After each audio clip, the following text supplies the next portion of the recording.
Magandang umaga, MPC. Welcome sa The Presser. To introduce our guest for this day, we have PCOO Assistant Secretary Ana Marie Rafael. Good morning, Good morning, Asik. Alvin. Good morning, our friends from the MPC and foreign media correspondents. Thank you for your presence. Welcome to Real Numbers PH updates and the Interagency Committee on Anti-Illegal Drugs updates. Joining us this morning is none other than the only chair of the ICAD, Director General DG Aquino, and PNP Spokesperson General Bernard Bana, and PDEA Spokesperson Director Derek Carion. Magandang umaga po. Ladies and gentlemen, good morning. On behalf of our Director General and the Chairman of the Interagency Committee on Anti-Illegal Drugs, we would like to present the social cards, updated social cards for Real Numbers PH. From July 1, 2016 to November 30, 2019, a total of 151,601 anti-drug operations were conducted by the PDEA, the Philippine National Police, and other law enforcement agencies nationwide, which resulted in the arrest of 220,728 drug personalities, and 5,552 drug personalities were recorded casualties on the same period. For dismantled clandestine laboratories and drug dens, in pursuit of the government's efforts to destroy the sources of illegal drugs, PDEA and other law enforcement agencies had dismantled a total of 14 illegal drug manufacturing labs, or that is drug laboratories, drug dens, which serve as one-stop shops for sellers and buyers of illegal drugs, were also targeted by law enforcement agencies. As a result, during the period, 419 drug dens nationwide were dismantled by law enforcement authorities. A total of 40.39 billion pesos worth of illegal drugs were seized for the period. And for the same period, 5,182.52 kilograms of shabu worth 31.25 billion pesos were seized by PDEA and other law enforcement agencies nationwide.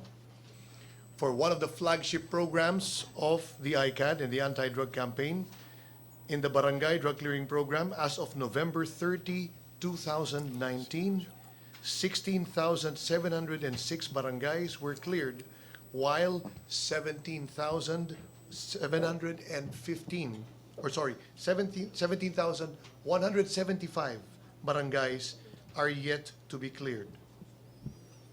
We turn you over to the Philippine National Police for the remaining social cards, sir. In line with the President's thrust of cleansing the bureaucracy from corrupt public servants, law enforcement operations were launched against high-value targets. A total of 726 government workers, including 347 government employees, 297 elected officials, and 82 uniformed personnel were arrested for violation of Republic Act 9165 on minors involved in illegal drug activities. Since President Duterte's administration, a total of 2,799 minors involved in illegal drug activities were rescued during anti-drug operations conducted by authorities nationwide. These children were turned over to the local social welfare offices. On high-value targets, a total of 8,185 high-value targets were arrested for the period, composed of 222 foreign nationals, 297 elected officials, 82 uniformed personnel, 347 government employees, 725 drug group leaders or members, 2,290 target-listed personalities, 57 armed group members, 813 drug den maintainers, 191 wanted listed personalities, 10 celebrities or prominent personalities, and 3,151 personalities arrested from these high-impact operations. On surrenderers, for the Reformation Program, a total of 485,295 surrenderers have benefited from the Recovery and Wellness Program initiated by the PNP and other supportive community reformation centers, including Bahay Silangan Reformation Centers with 965 beneficiaries. So all these are the accomplishments for the period 2016 to 2019. Maraming salamat, General Banak, ASEC Marie, General Aquino, and Sir Derek. MPC question, Ate Rose.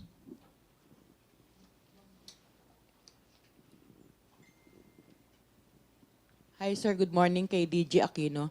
Sir, ano na po yung update dun sa involvement ng matataas na opisyal ng PIDEA dun sa paglusot ng 6.4 billion shabu po sa Bureau of Customs? Sila Fajardo po, ano po yung update sa kaso nila? Well, nalabas na naman sila ng warrant of arrest at this time. And we have coordinated with the Philippine National Police and other law enforcement agencies for their arrest. And so far, wala pa naman updates with regard to their whereabouts. But information we are receiving that they are going out of the country by backdoor. So we are also coordinating with our armed forces of the Philippines to check our coastlines and other areas, particularly on the south portion of the country, to determine if that is true or not. So, kailan po nilabas yung warrant of arrest? I don't have an exact date right now, but immediately after we filed the case, a month after, lumabas yung warrants ng dalawa. And hopefully in due time ma-aresto yung dalawang personality na ito. So, may ino-offer po kayong reward para sa pagkaka-aresto nila? Wala naman so far at this time na ino-offer ang government natin or even law enforcement agencies for a particular reward for the arrest of the two. But we all know that the PNP are there and they are everywhere to determine kung saan itong dalawa na ito. Thank you, sir. Sir, isa pa? Yeah. Sir, ano po yung nangyari dun sa nag-appeal po ba yung PIDEA dun sa dismissal nung sa kaso ng anak ni Yuyok Lai, yung nahuli rito sa Malacañang Complex? Nakapag-appeal po ba kayo kasi di ba na-dismiss ng court yung kaso niya? There are high-profile cases now na file ng PIDEA that are being dismissed, and we are looking into that. I've talked with my legal team already, and we are doing all our efforts para mabigyan ng solusyon ito. Definitely, we will appeal on this. So, hindi pa po naisampa yung appeal? I think my legal team have already done that. Pero andito pa po yung subject? Nasa Pilipinas pa po yung subject, yung anak ni Yuyok Lai? I think so, yeah. Okay. So, pwede ho ba yung tawag dito, HDO? Hindi. Hold departure order? Or watch list? Nung may kaso siya, may whole departure order, definitely. But at this time, we will coordinate with the Bureau of Immigration about that. So, wala pa ko yung info kung andito pa siya or nakaalis na? Sa ngayon, wala kaming information regarding that. Sir, parang natandaan ko kasi noon parang meron kayong statement na parang may tumawag sa inyo na isang opisyal immediately after maaresto yung drug princess ang tawag sa kanya, di ba? Totoo ho ba yun na may tumawag sa inyong isang opisyal? Hindi ganon. Ang sinabi ko noon, nung nahuli namin si si Yuyuklay, may isang mataas na tao ang tumawag kay Yuyuklay, asking some favors regarding doon sa anak niya. Pwede niyo pong banggitin kung sino yon? I tried to ask kung sino may-ari ng cellphone na ginamit. I was able to determine pero hindi niya inaamin na nangyari yon. So hindi ko ma-pursue yung ano na yun, yung kaso na yun. Pero yung number po ng taong tumawag, number niya talaga yon. Hindi. Hindi. So, pwedeng gumamit din siya na iba? That's right. Ibang number ang ginamit niya. Okay, sir. Thank you. Probably prepaid number ang ginamit niya. Okay, thank you, sir. Thank you, Ate Rose. Maraming salamat, General Aquino. Joyce? Mike, please. Good morning, sirs and ma'am. Sir, ito pong binigay niyo sa amin ay accomplishments po. So how would you compare this with the overall target vis-a-vis the target of the administration? For example, based on our intelligence information, on our target persons, narco list, ilang percent of our total or overall target itong accomplishments natin? Are we halfway, more than halfway? Ang parameters namin is on the drug clearing efforts on the barangay. Based doon sa presentation kanina, more than 16,700 ang cleared na ng barangay and about 17,000 plus is yet to be cleared. So when we get a percentage, it's maybe about 55%. Am I correct? Yung drug 55%. cleared barangay na tayo. Of all barangays in the Yes. country? So I guess we are over halfway on our target para ma-clear ang barangay by 2022. And we are still crossing our fingers. By 22 we can accomplish to clear all barangays of drugs. And you think, sir, it's doable to achieve 100% cleared barangays before the end of the president's term? Yes, it's doable, but yung challenge is so high because the remaining barangays are mostly the most notorious barangays in terms of drug affectations. So, yun ang magiging challenge ng mga law enforcement agencies on how to clear the remaining barangays. And sir, what are your concrete plans to make sure this will be achievable? Meron kaming targets sa PDEA na every month, every quarter, na we need to comply with. So, yung mga barangay regional directors ko sa mga regional level are being monitored if they are committing with their assigned targets every month. Okay. Sir, in a short time when VP Robredo was part of the ICAD, how was she able to contribute to these numbers na you mentioned, sir? Was there any significant increase or change in the number when she was there in ICAD? In terms of law enforcement, I guess none. Kasi hindi naman talaga na-involve ang ating Vice President in terms of law enforcement. She did not in any way supervise our people down there in the fields. So I guess wala namang nabago o wala namang dapat glaring issues na makikita natin na talagang sabihin natin bumababa ang krimen o bumababa ang accomplishment natin sa illegal drugs or not. But I would just like to give you some briefing on what really happened on ICAD. So it started on November 6 when the President appoints our VP to be my co-chair in ICAD. And on November 7, I wrote a letter to Malacañang asking the President's guidance. What is the actual responsibility or the scope of authority of the Vice President as my co-chair in ICAD? Kasi even the Vice President during the time doesn't even know what is her obligation In fact, sinasabi niya sa akin during a closed-door meeting before the ICAD meeting with her, na sabi niya, DG, hindi ko alam kung anong tatrabahuhin ko rito sa ICAD. Hindi ko alam kung ano magiging specific na function ko. So that's the reason why I wrote. But before she said that, nakasulat na ako sa Malacañang and the Department of Justice to give me the functions, kung ano magiging responsibility ng Vice President. And then on November 8, that is our first Mother ICAD meeting. And it's as I've said, that is just a listening exercise for the Vice President to hear all the 4 clusters who briefed her during the time.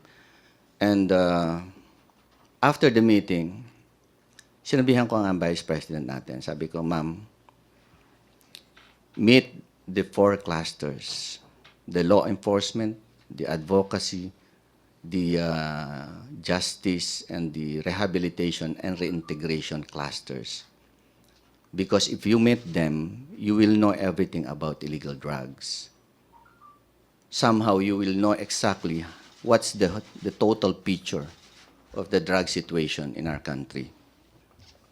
So sabi niya, of course, I would happy to meet them, and I would like to meet the law enforcement cluster first.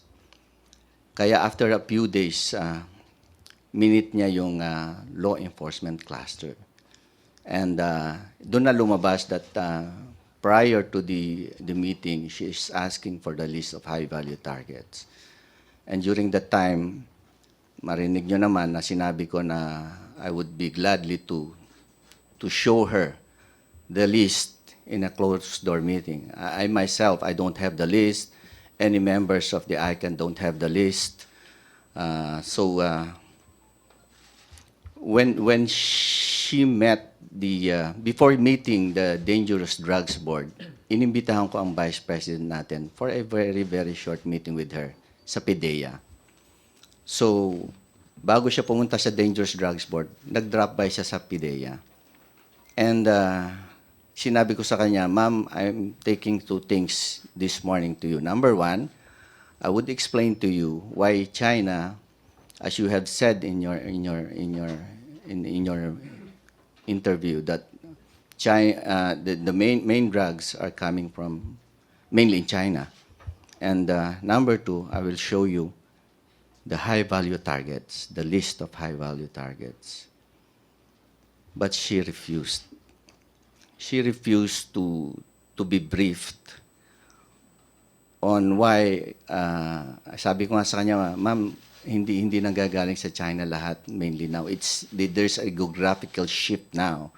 But instead, most of the drugs now are coming from Golden Triangle region. In fact, for this year alone, 24 incidents of drug seizures are coming from Golden Triangle. And from these 24, almost 1,000 kilos were seized, worth more than 6.2 billion pesos. So dun pa lang makikita mo na yung geographical shift of drug trafficking. Previously in China, it's not now in China, but more on the borders of Laos, Myanmar, and Thailand. And there are 2 thick books on my side, and sabi ko sa kanya, Ma'am, I'm giving you this list of high-value targets. More than 12,000 of that are high-value targets. Ganyan po kakapal yung libro. And the other book, this one, is the accomplishments of all law enforcement agencies on high-value targets. That's more than 8,700 arrests of high-value targets. But unfortunately, she refused to see the list of high-value targets and the briefing presentation of PDEA. For the reason that, sabi niya sa akin, alam mo, Director General, hindi ko pa kasi alam kung ano yung scope of authority ko. Hindi ko alam if I need to know that or not. So, yung meeting na yun, walang nangyari. So, hanggang sinundo na siya ng Dangerous Drugs Board for a meeting with them. But again, there's also a response from Malacañang with regards to my letter asking for the scope of authority. It says there that it's up to me as the co-chair of ICAD to give delineation on what is the scope of authority of the President. In short, parang kami-kami na lang mag-uusap sa ICAD to determine kung ano-anong, we'll just make an arrangement kung paano ang bibigyan ng scope of authority o anong magiging responsibility ng ating Vice President. At of course, it would be put into a resolution that we need to furnish Malacañang. Sir, given what you said, do you believe, sir, she could have contributed or done more to law enforcement aspect if she wasn't removed only days after she was appointed as your co-chair? Well, after the Mother ICAD meeting and the law enforcement meeting, nagpadala ang ating Vice President ng 2 report sa 2 meeting na yon. Yung report na yon, pinadala niya sa ating mahal na Presidente. At nakasaad doon kung ano yung mga nakita niyang dapat ayusin. Yung mga recommendations niya. For example, nakita niya yung baseline. There is no baseline of drug users and drug pushers. You would know na it started with 1.8 in 15 or 16, and then itong 2017 or 18 na naging 4 million drug users.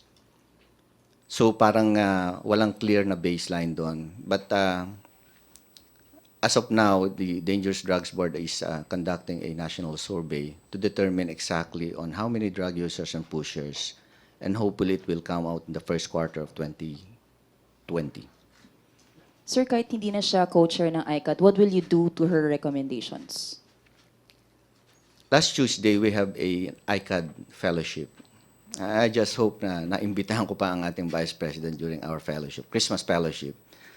And during that time, I presented to the ICAD members kung ano yung mga recommendation ng ating Vice President.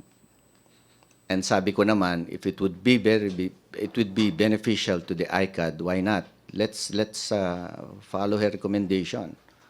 And I distributed the letters to all ICAD members, and I asked them to comply on the concerned agencies kung ano yung mga dapat i-comply doon. Okay na, Joyce. Okay. Jonah, after Jonah, Ina. Sir, just a quick follow-up on Joyce. May idagtong lang pa ako. Sorry ha. The Vice President failed to meet the other 3 clusters. Yung sinabi ko sa kanya that she will meet, you need to meet the 4 clusters. Anong nangyari? She failed to meet the other 3 clusters when she started to meet other international counterparts like the US, the UNODC. Kaya siguro nangyari na may misinform siya. For example, yung issue about China, that drugs are coming from China. Nagkakaroon ng misinformation, hindi niya nakukuha lahat yung problema ng illegal drugs. Should she met the 4 ICAD clusters, magiging mas malaki yung kanyang scope of knowledge kung ano yung drug situation ng Pilipinas. And maybe after meeting the 4 clusters, sana kung meron man siyang mai-implement na program o strategy to strengthen the ICAD, sana nagawa sana yung ganon.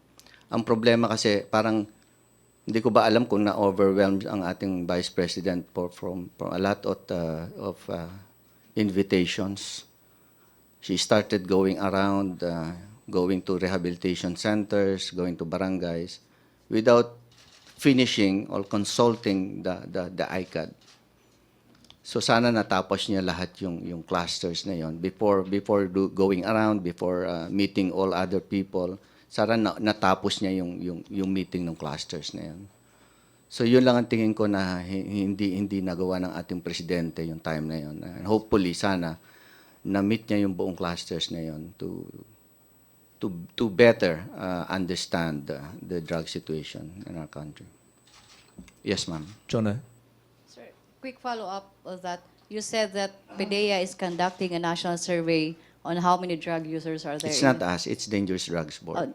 So can you walk us through, sir, kung anong dynamics nung I can survey? explain that it's being done by Dangerous Drugs Board. I think it's more scientific way of determining kung ano talaga yung number of users and pushers, and yung number of participant mas malaki. So hopefully I was informed by first quarter of 2020 lalabas yung survey na yan. But I cannot give you a detailed way on how they conducted the survey. Hindi naman to, sir, yung parang one-on-one magsasurvey bawat community. Parang ganon, household.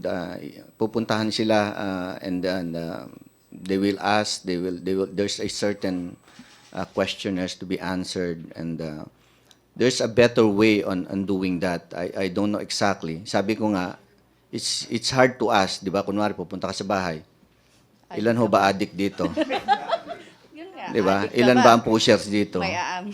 May aamin ba? Wala. Alangan mo sabihin ng nanay, lahat ng anak ko pusher.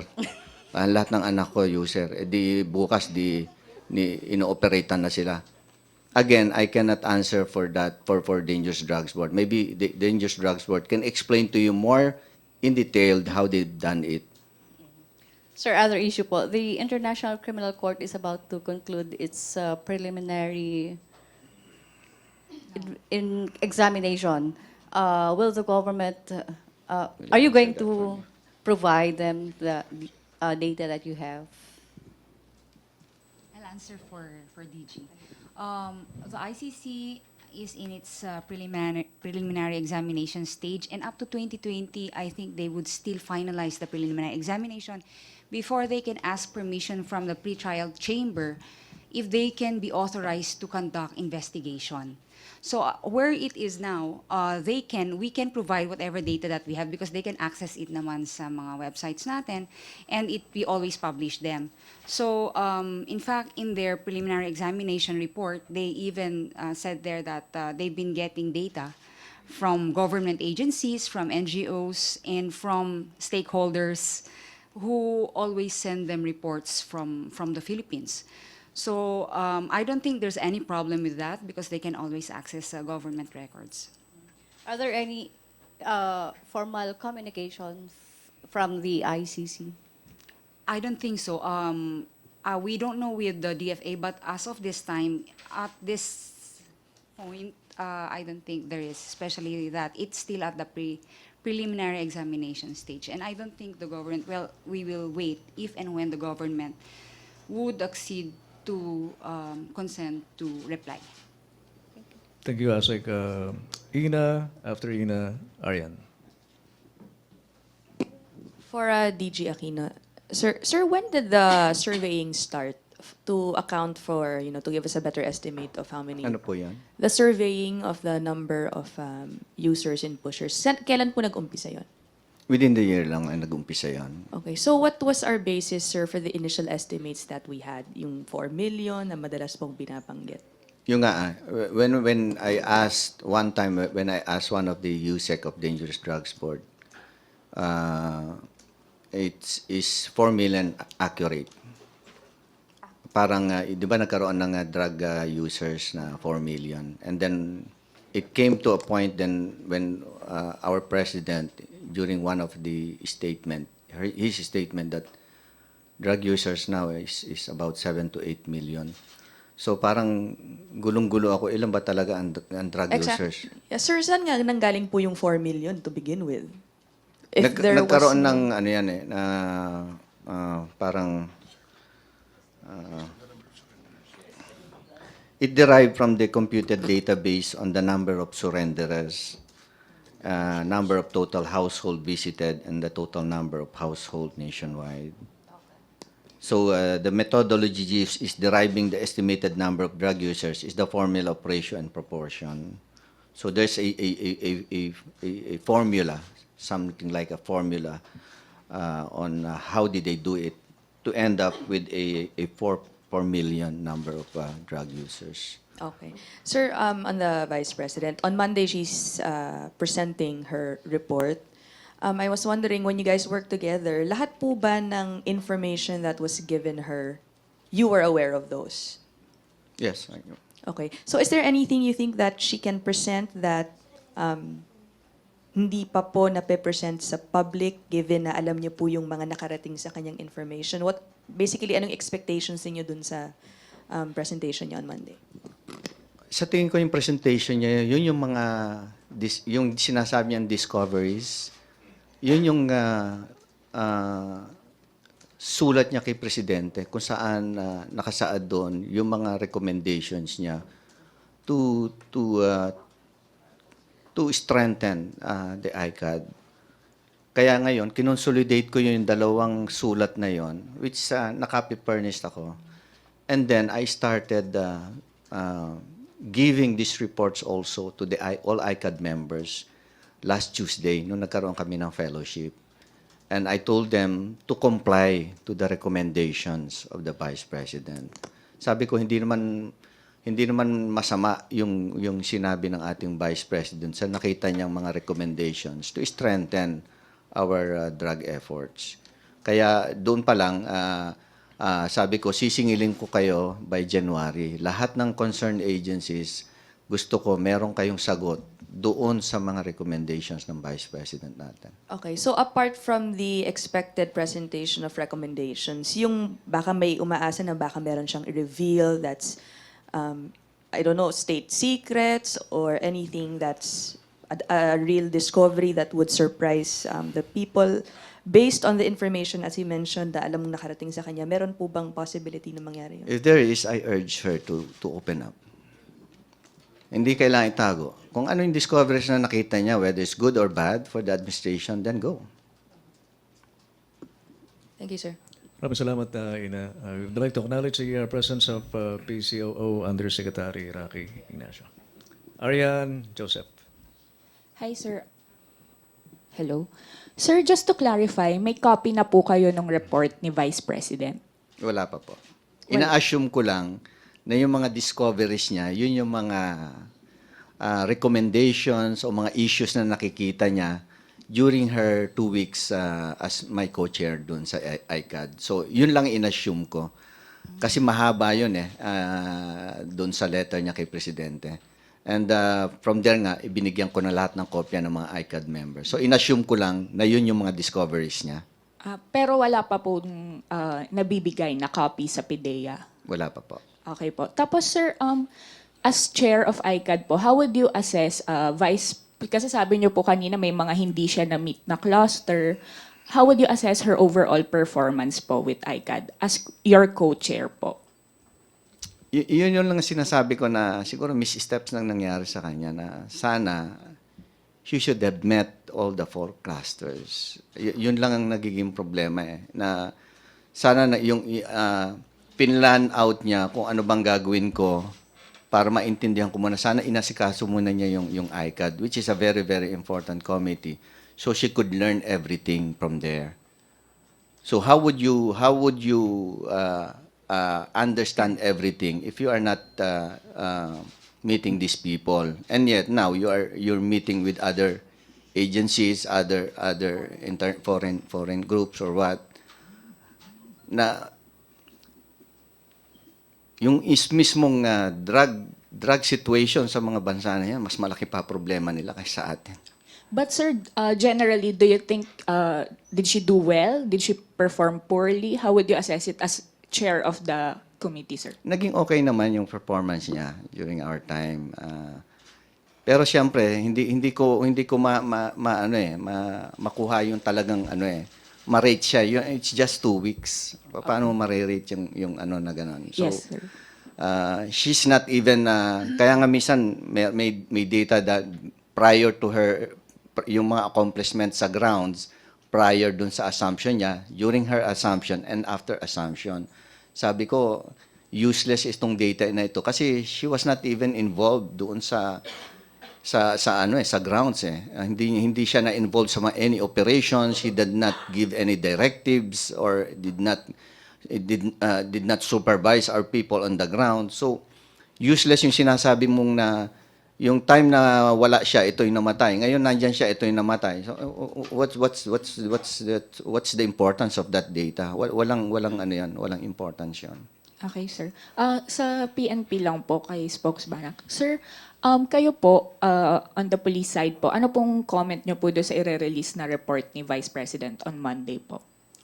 Well, ano mang ipapahayag ng ating Vice President Leni Robredo sa ikabubuti at kagaganda pa nating kampanya laban sa illegal na droga ay welcome sa PNP at inaasahan natin na magagamit natin ito para lalo pang maging epektibo ang ating kampanya laban sa illegal na droga.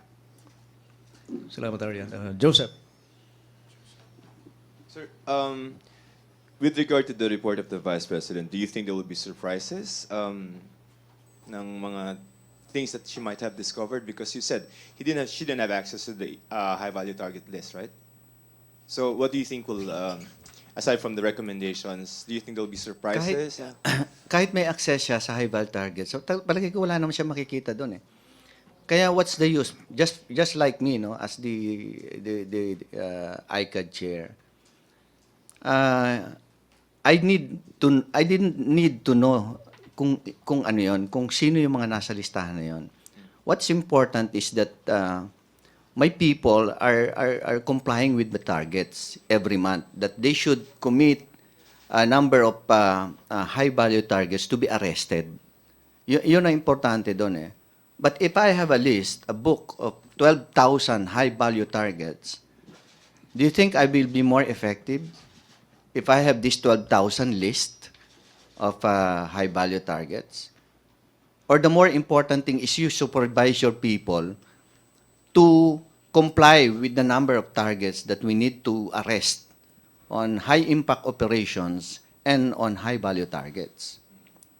Kasi sa compliance namin ngayon, it's more than 8,000 already were arrested on high-value targets. More than 8,000 na. So we need more arrest on high-value targets, of course, because there are 12,000 more to be arrested on high-value targets. But at least malaki-laki na yung accomplish natin on their arrest. Sir, clarification. The high-value target list contains 12,000 names. Yeah. You've arrested 8,000. Yeah. You have 4,000 more to go. No. Kasi every now and then, hindi naman nahuli nadadagdagan namin siya. ito, nasa listahan eh. Okay. So, merong mga tao na wala sa listahan, pero they are high-value targets. Wala sa listahan, but they are... Noong 12,000, kunwari, may 12,000 yan, may isa tayong nahuli, pero yung tao na yan, wala sa listahan na high-value targets. We just discovered recently, for example, bago pa lang, na siya pala ay high-value targets. For example, isang parameter kasi ng high-value targets is when you seized, is it 50 grams? 50 grams, more than 50 grams of drugs, of shabu, for example. So, wala siya sa listahan, pero nakasismo siya isang tao ng 100 grams. Now, these people, this drug offender now becomes a high-value targets because you seize more than 50 grams. So, sir, just based on the 12,000, I'm trying to imagine that if you have a list of names and you would do intelligence work, wouldn't you find some connections with these people? In that sense, would you be able to establish the groups that they may be running? Because I'm trying to understand the structure of the drug industry based on the HVT. That's right. Itong mga high-value targets natin, included dito yung mga local drug groups and international drug groups. Kasama-sama na 'to ng lahat ng based on our report, I think we have about 186 local drug groups in the Philippines. And how about foreign? Foreign, I don't have any list right now kung ilan na drug group, but ang pinakamalaki nating drug group ngayon is yung Dragonwood Drug Group. Yung recent na nahuli natin, together with Bureau of Immigration, si Mr. Liang Yi Hong is a drug lord, a Chinese drug lord, that he's the one who facilitated the clandestine drug laboratory in Ibaan, Batangas, in Malabon, and in Tagaytay. So, siya yung pinaka-head, siya yung pinaka-top. He was arrested by Bureau of Immigration, and we coordinated with them para sa kanyang whole departure order. Luckily, tumimbre, because lalabas sana ito si Hong Liang Yi papuntang Istanbul. So, he is also known to be the right-handed of Dragon Wu. Dragon Wu is pinaka-drug lord ito ng China na nag-ooperate sa ating country. And his true name is Wu Pengcheng. And so far, 10 na ang na-aresto natin na members ng Dragonwood Drug Group, international drug group. Any other big groups, sir, aside from this one? How Yung many- Jakiko Drug Group, yung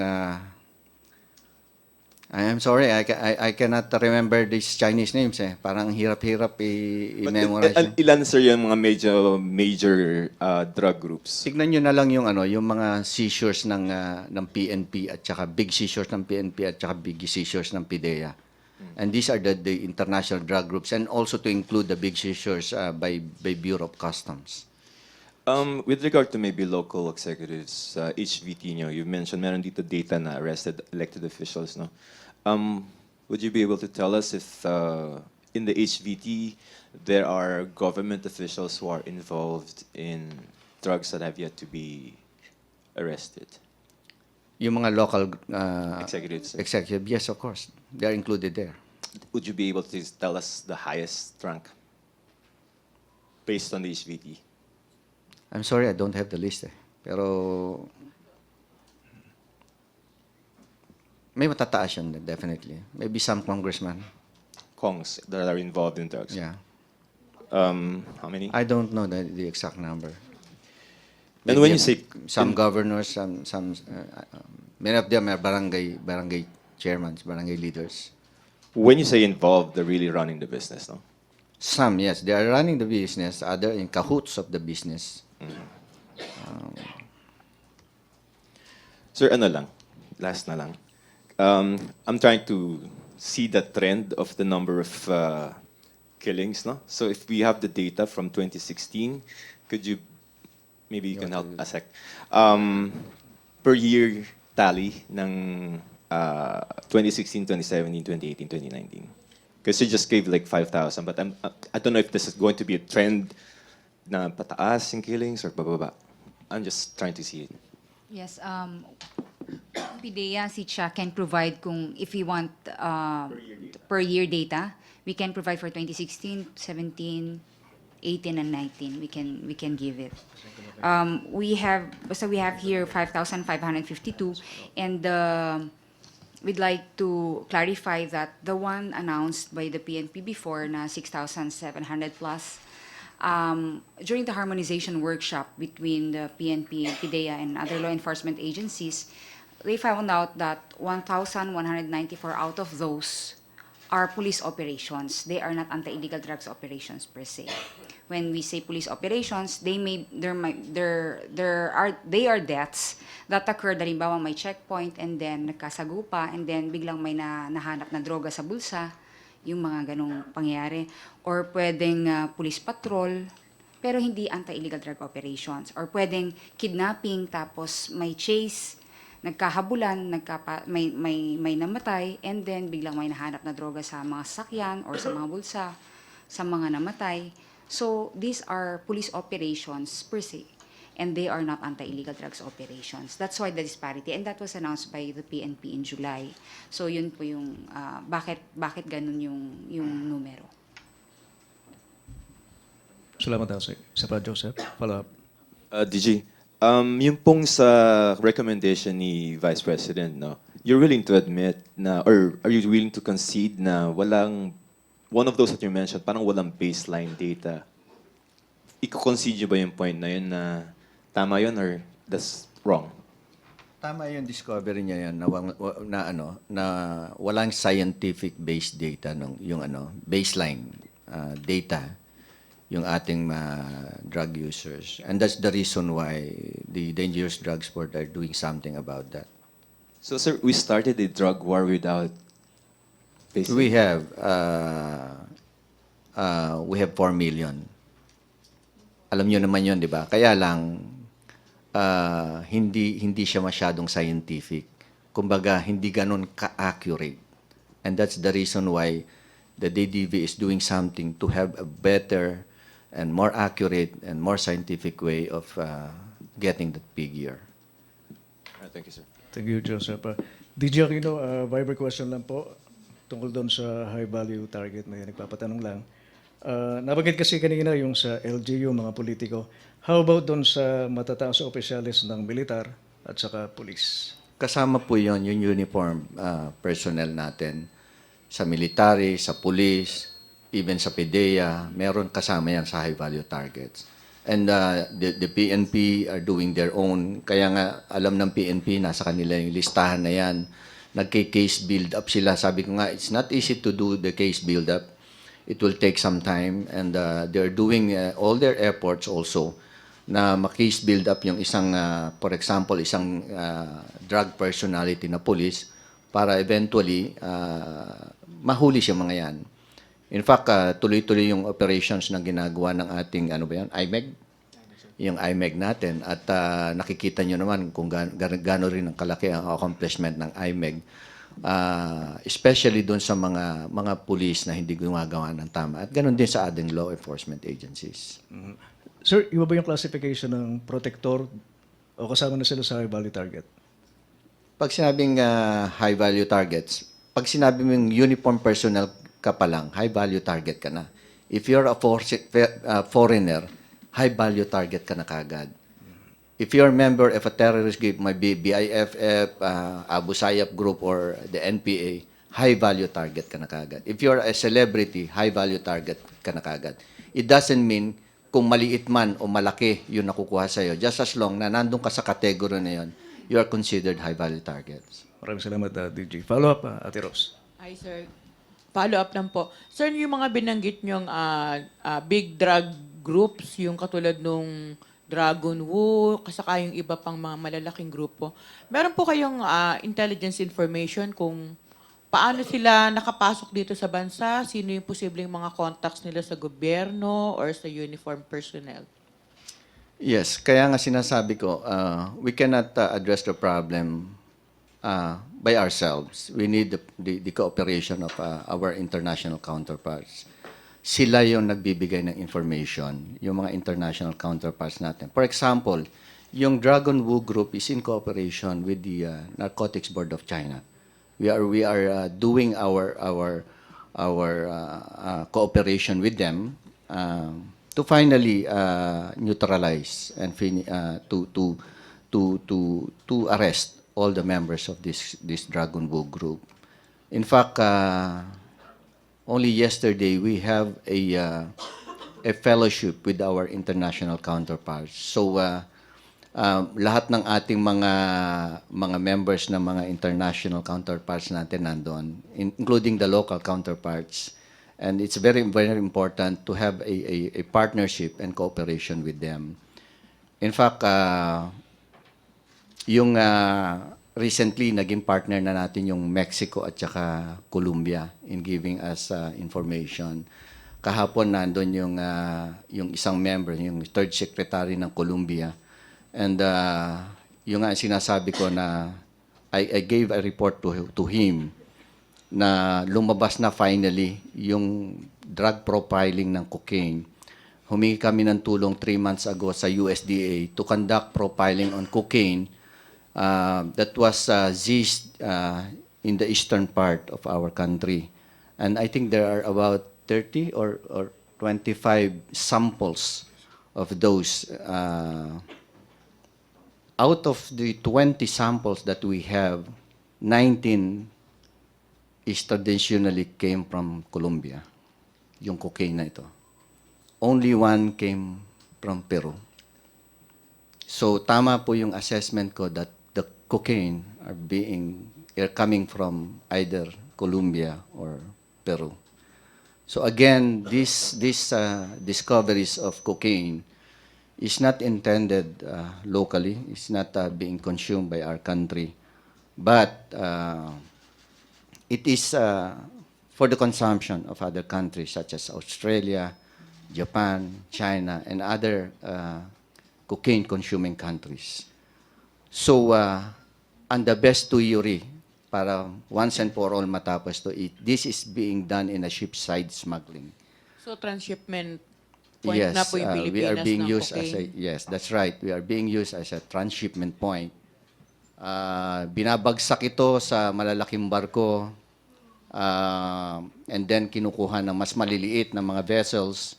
Kaya lang because of ocean currents and other problems, in spite na meron silang GPS or homing device, they failed to get all this floating cocaine. So makikita natin na marami tayong nadidiscover. But this should have been delivered to other areas or other countries and not to us. So may identified po kayong contacts nila dito sa Pilipinas, like sa gobyerno or kahit negosyante, or paano sila nakakapag-operate dito nang wala silang contact dito sa local? Definitely meron silang mga contacts dito that we are now conducting investigation because maraming mga nakikita tayong mga Chinese looking persons na nagkakandak ng diving diyan sa mga areas na yan kung saan yung mga discoveries ng cocaine, pero hindi naman diving site. So this is happening mostly in region 5 and regions Caraga. So nagiging front nila yung diving? Yeah, Yung kunwari yung magda-dive sila tourism, or sir, what? parang yung tourism nagiging front na ngayon ng ano. No, hindi naman. Siyempre, it will be a cover-up na kunwari nag-dive sila, but actually, maybe they are trying to search other cocaine in that particular waters. No? So, we are asking, again, the help ng ating Coast Guard, ng ating Navy, and ang Maritime Police to help us, of course, to guard our vast coastlines. Again, during my talk with other international countries, we have the same problem in Colombia, in Mexico, in all other Asian countries. We have the same problem. Na they could easily smuggle drugs using our coastlines. In spite that they have the most modern technology on using their vessels, they have the manpower, they have the capability and anything, and yet talagang nahihirapan din silang gwardiyahan yung coastline nila. So we have practically the same problem here in our country. Oh, thank you, sir. Salamat, Dr. Rose. MPC, last 2 questions. Okay sa inyo. Francis Wakefield, Jonah, last question. Joseph, please, Mike. Hi, sir. Morning po, sir. Sir, tanong ko lang, in previous weeks, I think October, nagkaroon ng parang, di ba, mga parang negative reports about na may alitan ang PNP at ang PIDEA, yung height ng kay drag queen, gano'n. In relation to that, sir, kamusta naman ang ang ano ng PNP at ano, ang relationship? Kasi previously, di ba, may mga negative reports about na ano, yung Well, nais po nating pabulaanan yung mga ganong balita na mayroong di umano ay hidwaan ng PNP at ng PIDEA. Ang katotohanan ay napakalakas po ng ating ugnayan ng dalawang ahensyang ito at patuloy ang ating kampanya laban sa illegal, pinaigting na kampanya laban sa illegal na droga. At maging yung ating mga operational procedures ay patuloy nating binabalangkas at nire-review natin para lalo pa nating mapaganda, mapaayos ang ating mga procedures sa field. Lalong-lalo na yung coordination, no? Lalo na yung mga by-bus operation na talagang nangangailangan na ng immediate action. So meron tayong mga nakalatag na ng mga procedures at alam na ng mga operatiba natin ang kanilang gagawin. So wala po dapat ikabahala ang ating publiko na sa mga kumakalat na fake news lamang. Francis? Kay DG? Ibang copy-paste na lang kung ano yung sinabi niya. No, actually, hindi mo naman minsan maiiwasan yung konting banggaan ng PNP at saka PIDEA, especially on operational matters, no? Kasi we have the same drive, no, to conduct operations. Katulad noon na nung nagkaroon ng kami ng konting pagkakaintindihan ni General Albayalde, talagang siya yung top PNP, ako yung top PIDEA, nagbabanggaan kami. So ang nangyayari, ang ginagawa ko ay see to it na yung mga tauhan niya sa baba, kinakausap ko katulad ni General Eleazar. Lagi kami nag-uusap during that time when he was still with the NCR. Kinakausap ko siya tungkol doon kay drag queen, kung paano namin mahuhuli. In fact, napailan na namin ng kaso si drag queen now for the case of murder. Kasi nga, pag hinuli mo si drag queen sa ibang bansa, lahat ng kaso niya sa Pilipinas bailable eh. Parang istapa lang yata ang kaso or bouncing check law or something like that. So, sayang lang man ang effort natin kung yun lang yung ipapakita natin. So, we trying to find a way, especially the PNP and the PIDEA, to file a case of murder against the drag queen. So, normal lang yon sa ibang ahensya. Hindi natin masasabi na, sometimes, nandun yung competition that the PNP would like to operate on this, would like also to operate on this. I think that's normal for me na because we have yung drive namin pare-parehong mataas. Pero after that, wala naman kami talagang kumbaga nagtatanim ng sama ng loob eh. Wala 'yon. In fact, sabi ko nga I've been there for 36 years sa Philippine National Police. So hindi ko kailangan na siraan, hindi ko kailangan na masamain ang Philippine National Police dahil diyan ako nanggaling. Last, Francis. Nabanggit niyo yung si former PNP Chief Albayalde. Wala pa tayong currently na permanent PNP Chief. Sir, kayo ba nakapagbigay kayo ng input kay Presidente kasi as a former police officer general, nakapagbigay ba ng input kung sino ang possibly na mapipili niya na next PNP Chief? Considering na may relationship nga ang PNP at ang PIDEA in terms sa drug war. At because nangyari nga kay Chief PNP before, di ba, kay General Albayalde. Comment lang, sir. Well, ayaw ko naman pangunahan ng ating presidente kung anong siya kasi ang may discretion kung sinong i-appoint niya next Chief PNP, no? Pero ang sa tingin ko, mas inclined piliin ng presidente yung nakasama niya.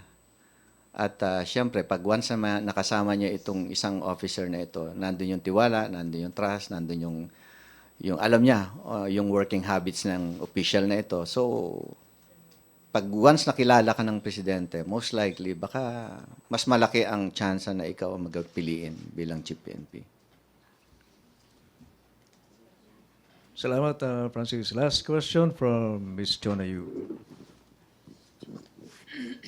Sir, quick lang to. Are there active police generals who are into drugs? Well, sa ngayon, wala pong sinumang mga nahineral na aktibo na involved sa illegal drugs. Ang pinakamataas na patuloy natin na minomonitor ay isang police major lamang at dalawa ay police lieutenant. 11 ang mga non-commissioned officers na pinaghinalaan natin in the past na sangkot sa drug recycling.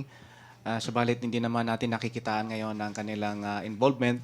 Maaaring naglaylo or talagang tumigil na.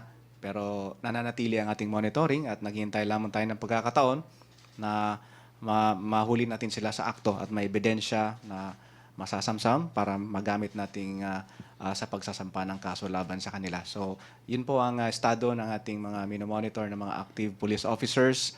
Wala nang mas nakakaigit pa na mga matataas na ranggo. Thank you, sir. Sir, sa PDEA, how high yung rank na involved sa drugs? Di ba yung deputy ko na involved? Yung deputy ko dati na involved.